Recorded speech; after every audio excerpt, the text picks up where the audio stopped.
Hello and a big welcome to everybody. I'm Solomon here, your accountant, foreclosure accountant, auditor. You can reach me, text me anytime at 725-270-3177, 725-270-3177 if you have any questions. And you can email me any information you have if you have a question regarding your current situation with your lender foreclosure. You can email me at secondary, just like it sounds, secondarytradedesk@gmail.com. We have a really good presentation for you. Smoke and gun, that's what we're going to call this presentation. We're going to show you what's happening on the back end with the trust, securitization, how you are being used as part of that private placement, that registration, that offering. Some people call it securitization. I don't know where that came from, but we're going to show you what the role you played in that and why that should have been disclosed, and why even with disclosure that would have been potentially illegal. I'm not an attorney. Only an attorney can advise you of your rights in property, but I am an accountant and I can aid you in trying to better understand what's happening. I've done private placements. I've done securitization, as they say. Been involved with trusts and trustees. I know the whole gambit of tricks to the trade, and want to share those with you and show you what we picked up in some of our files. So without any further ado, let's get going.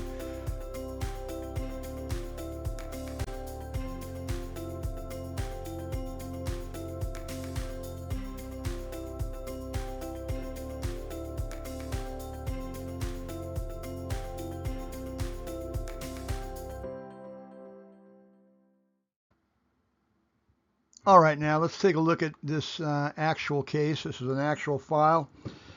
Some of you may have seen this file before, but I'm going to look today at what the sale price, the home sale price was. In this case, the home originally sold for $732,900 before the appraisal came in. And that appraisal was adjusted to $732,875. It was adjusted by $25. The original cash down was $146,600. It was adjusted, therefore, subsequent to the event, the $146,575. The adjustment was by $25, which really begged the question, why? Why was that necessary? Anyway, if we take the original purchase price, less the adjusted cash down, less the mortgage amount, you're left with a net of $25, which is what we're saying. The adjustment was $25 in order to make the deal to qualify the deal as a approved loan and to place it into the trust. So that raised a red flag, and what I'm showing you here is going to maybe better clue you in on what I believe is going on and what all this data information, what it really relates to.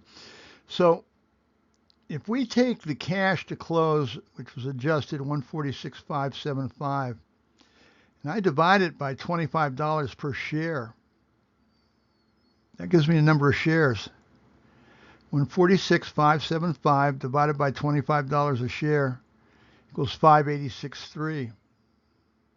So if I know now I have 5,863 shares, I'm going to divide my mortgage by 586.3. What came first, the mortgage or the cash down? Well, the cash down is deposited.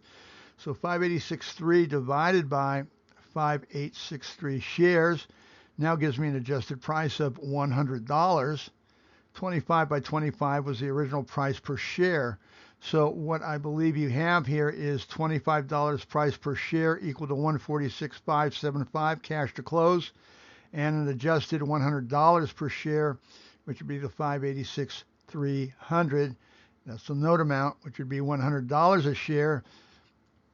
If you add 125, you get $125 per share, which would equal the home's purchase price. Could it be? Can it be? Are they actually underwriting homes and securitizing them as your paid-in capital? Is that how the certificates are valued, at the value of the home? Is the loan a LTV of that home upon its conversion into a certificate? If it is, you got some issues here. You got a number of issues here. You've got tampering with the collateral, and you've got dual consideration. You've got a consumer being used as part of, and the consumer's home being used as a direct investment. And that's where you get the dual consideration. You can't do all that unless it's properly disclosed. Even if it was properly disclosed, I beg to say you're going to have some issues, but it's not disclosed, and that's where it raises the issue of transparency, money laundering, AML, and quite a few other things. Boy, if you have something like this in your file, you got to bring it to the court, and you got to at least introduce it as part of your discovery. People are too hung up with notary fraud and MERS fraud and crab salad fraud and waffle fraud and all that other nonsense. This is really something that needs to be explained, and I'm finding it consistent in files. It's happening over and over again. Thus, the purpose for the background smoke and gun. We got something here, folks, and I'd sure like to take a look at your file and see if this is going to apply to you and to what extent it has any meaning. This, I do believe, includes the consumer as part of a direct investment using their home and their livelihood, and values of 25 to 100 and 125, which represent the cash, mortgage in the cash, and that's equal to the purchase price. Okay, let's get going.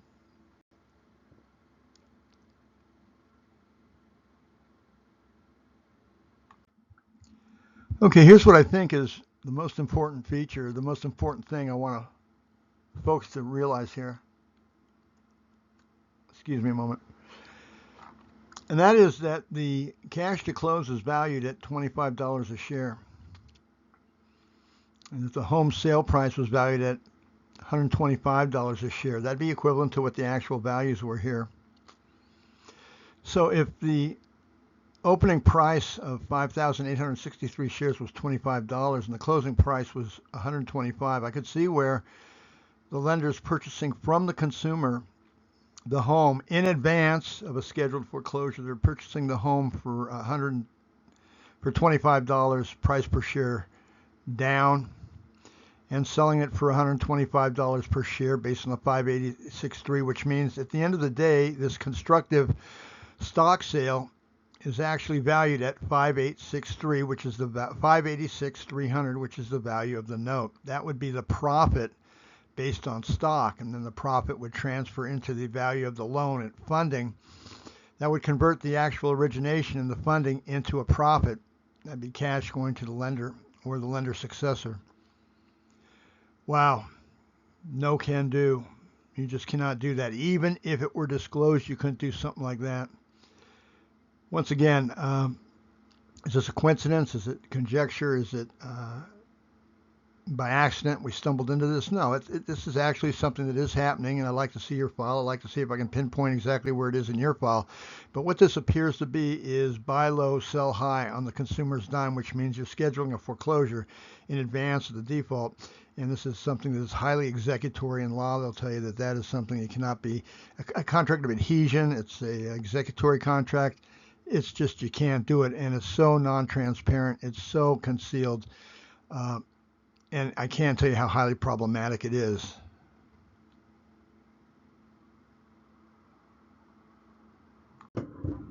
Well, there you go, another presentation, another day. So glad you could join us.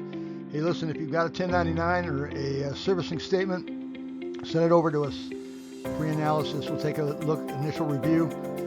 Remember, I'm Emma Solomon, your accountant, foreclosure auditor. You can send that information, email to Secondary Trade Desk, just like it sounds, Secondary Trade Desk at gmail.com. And of course, you can text me or call 725-270-3177. Thanks so much for joining us, and good luck out there.